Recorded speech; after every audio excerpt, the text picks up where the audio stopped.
Kothapeta division Satyanagar కాలనీలో ఉద్రిక్త చోటు చేసుకుంది. సర్వేకు వచ్చిన అధికారులను స్థానికులు అడ్డుకున్నారు. నిన్న కూడా సర్వే అధికారుల చేతుల నుంచి రంగు డబ్బాలు, స్టిక్కర్లు స్థానికులు లాగేసుకున్నారు. దీంతో ఈరోజు అధికారులు భారీ పోలీస్ బందోబస్తు రంగంలోకి దిగారు. భారీ బందోబస్తు మధ్య సర్వే కొనసాగిస్తున్నారు. స్థానికులు మాత్రం ఆందోళన చేస్తున్నారు.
నాకు ఆరోగ్యం బాగుండదు.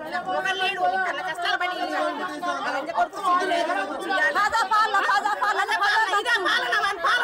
ఏం చేసిండు?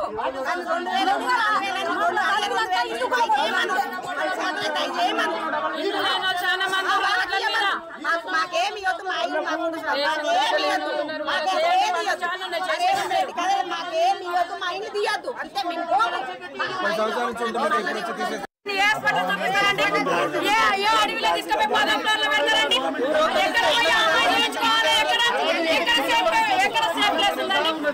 మాకు 25 ఏళ్ల నుండి మేము ఇక్కడ ఉన్నాం సార్. మేమందరం కలిసిమెలిసి ఉన్నాం. అందరము మమ్మల్ని విడదీయకండి, మాకు గుండెలకు బాధ పెట్టకండి. చాలా చాలా బాధ అవుతుంది. మేము పొలం దగ్గర పని చేసుకొని వస్తామండి. మేము పొలం దగ్గర పని చేసుకొని వచ్చేసరికి మార్కింగ్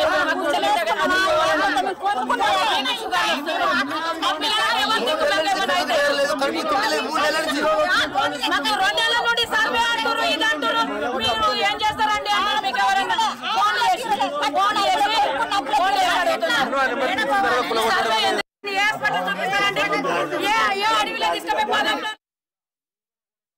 తాము ఇక్కడి నుంచి కదిలేది లేదంటున్నారు స్థానికులు. తమకు డబుల్ బెడ్రూమ్ ఇల్లు అవసరం లేదని సీఎం రేవంత్ రెడ్డిపై తీవ్ర స్థాయిలో విరుచుకుపడ్డారు. ప్రజాపాలన, ఇందిరమ్మ పాలన అంటే ఇదేనా అంటూ ప్రశ్నించారు. ప్రాణాలైనా అర్పిస్తాం కానీ ఇక్కడి నుంచి వెళ్లే ప్రసక్తి లేదంటున్నారు. స్థానికులకు అండగా వచ్చిన స్థానిక కార్పొరేటర్ నరసింహగుప్తను పోలీసులు అక్కడి నుంచి పక్కకు తీసుకెళ్లిపోయారు.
ఇటు హైడ్రా కూల్చివేతలపై బీఆర్ఎస్